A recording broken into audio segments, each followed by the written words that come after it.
सम्मानित साथियों, जैसा कि आप जानते हैं मेरा नाम विनेश ठाकुर है और मैंने अपना नाम विनेश भैया कर लिया है। लीवर ट्रांसप्लांट के बाद दूसरा जन्म लेने के कारण मैंने अपना जीवन जो है शेष जीवन समाज के नाम समर्पित किया है, अति पिछड़ों के नाम समर्पित किया है। मैं चाहता हूँ उत्तर प्रदेश में क्या देश भर में रहने वाली ये 40% अति पिछड़ी जातियाँ जो सत्ता में हिस्सेदारी से वंचित रखी गई हैं, इनको सत्ता में हिस्सेदारी दिलवाने के लिए पाल प्रजापति, सैनी, कश्यप, सेन, सविता, नंद, विश्वकर्मा सहित और अन्य जो जातियां हैं, लोहार, सुनार, कुम्हार और केवट, मल्लाह, निषाद, राजभर और ये इस तरह की जो जातियां हैं, सबको सत्ता में हिस्सेदारी दिलवाने के लिए जनसंख्या अनुपात में मैंने एक प्लान बनाया है, जिसको पॉलिटिकल पार्टी के रूप में जनसेवा दल का नाम दिया गया है। और सचमुच में यह है जो है वो पावर प्रोजेक्ट है। पावर प्रोजेक्ट का मतलब है कि जिसकी जितनी संख्या है उसकी उतनी हिस्सेदारी विधानसभा और लोकसभा में हो। और ये हम लोगों को क्या है, अति पिछड़ी जातियों को, मैं सैन, सविता, नंद समाज से आता हूँ। हम लोगों को क्या है, जब भी पॉलिटिकल पार्टियों की अपनी पावर होती है, ये बात अति पिछड़ों ही करते हैं, लेकिन वास्तविकता की बात करें तो ये अपनी पार्टी के मालिक हैं। अपनी पार्टी के मालिक होने के कारण ये किसी को 2% को 20% और 20% को 2% टिकट देकर के विधायक सांसद बना देते हैं। और हमारी संख्या अच्छी खासी, हमें जातियों में गिना जाता है। कोई सैन, सविता, नंद समाज की बात आती है तो उसको 10,000 विधानसभा में या 5,000 विधानसभा में बता दिया जाता है। पाल प्रजापति, सैनी, कश्यप को उसकी संख्या बता दी जाती है और कह दिया जाता है कि भाई इतने वोटों से विधायक नहीं बना जा सकता, चुनाव नहीं जीता जा सकता। सम्मानित साथियों, जब अन्य जो जातियाँ हैं, अगर चाहे वो बनिया बिरादरी हो, चाहे वो ब्राह्मण बिरादरी हो, चाहे वो मुस्लिम हो, चाहे वो कोई दूसरे हों, है ना, चाहे दलित हों, जब उनको दलित माना जाता है, पासी या चमार या इस तरह से तो नहीं माना जाता।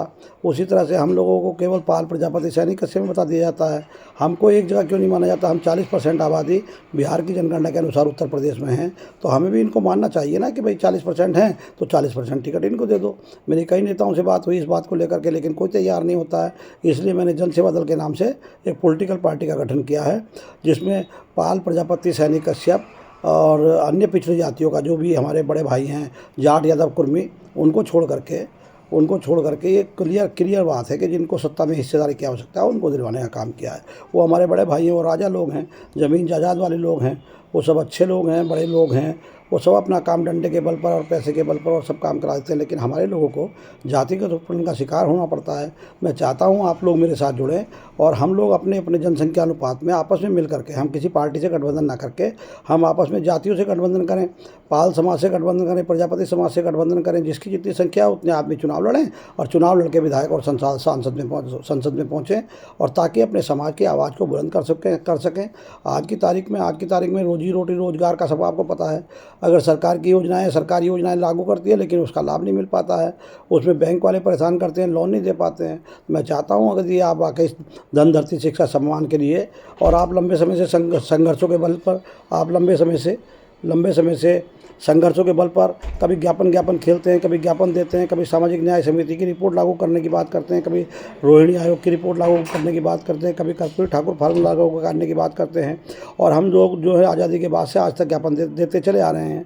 मैं चाहता हूँ आप लोगों से कि आप लोग अब ज्ञापन देने वाले नहीं, ज्ञापन लेने वाले बने और लोगों की डिमांड पूरी करें। हम चाहते हैं देश में 100% आरक्षण हो, जिसमें जिसकी जितनी संख्या हो उसके उतने प्रतिनिधि चुन करके जाने चाहिए, चाहे वो ग्राम पंचायत हो, चाहे वो जिला पंचायत हो, चाहे वो विधानसभा हो, चाहे वो लोकसभा हो, चाहे वो मंत्री पद हो, चाहे वो मुख्यमंत्री पद हो, चाहे वो गवर्नर हो, चाहे वो न्यायाधीश हो, जो भी हो, लेकिन वो जनसंख्या अनुपात में होना चाहिए। हम लोग देश की लोकतांत्रिक व्यवस्था में कहाँ खड़े हैं आज की तारीख में?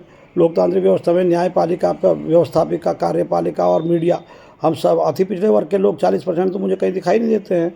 तो मेरा कोई किसी से झगड़ा नहीं है, किसी से बैर नहीं है, ना भारतीय जनता पार्टी से, ना सपा से, ना बसपा से, ना किसी से। हमारा मकसद ये है कि हमारी जितनी जनसंख्या है अति पिछड़ों की, पाल प्रजापति, सैनी, कश्यप, लोहार, सुनार, कुम्हार, सैन, सविता, नंद आदि जातियों की, है ना, इनको उनकी जनसंख्या अनुपात में हिस्सेदारी मिले और हमारे भी विधायक, क्योंकि जिसके पैर में फटी भी भाई वो क्या जाने पीर पर आई। तो साथियों, हमें अपनी पीड़ा का पता है, अपने समाज की पीड़ा का पता है, तो अपने समाज के लोग अगर विधानसभा लोकसभा में जाएंगे तो अपने समाज की समस्या का समाधान कर सकेंगे। और एक और बता दूं, कल मैं बदायूं में जा रहा हूं, बदायूं में मीटिंग है और बदायूं में मीटिंग के बाद फिर 27 अप्रैल को हेलीकॉप्टर से फिर गाज़ियाबाद में लोनी में एक मीटिंग है जिसमें बड़ी भीड़ होगी और 15-20 हज़ार की संख्या उसमें होगी। उसमें सब पाल प्रजापति सैनिक कश्यप समाज के लोग वहाँ पहुँचेंगे। मेरा आप सभी लोगों से अनुरोध है कि सभी लोग एक दूसरे से दोस्ती करके, एक दूसरे से प्यार भाईचारा आपस में, हमें जातियों को जमात में बदलने का प्लान करना है। और हम लोगों की जिम्मेदारी बन जाती है सैन सवितानंद समाज के लोगों की कि पाल प्रजापति सैनिक कश्यप समाज को लोगों को अपने साथ नहीं पार्टी के साथ जोड़ने का काम करें। चूँकि हमने जो है 10 जातियों के, तो 10-12 जातियाँ हैं, सबके राष्ट्रीय अध्यक्ष बनाए जा रहे हैं। उसमें पाल समाज बड़ी तेज़ी के साथ काम कर रहा है, विश्वकर्मा समाज बड़ी तेज़ी के साथ काम कर रहा है। इसलिए मेरे साथियों, बंधुओं, आप लोग आइए और आकर के अपनी सत्ता की लड़ाई लड़िए।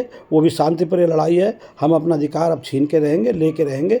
अब हम सत्ता में आकर के रहेंगे, मेरी इस बात की गारंटी है। यदि आप लोग ईमानदारी और निष्ठा के साथ जुड़ जाते हैं तो हम लोग 2027 में अच्छा खासा रिजल्ट पाने में कामयाब होंगे। नमस्कार, जय हिंद, जय भारत।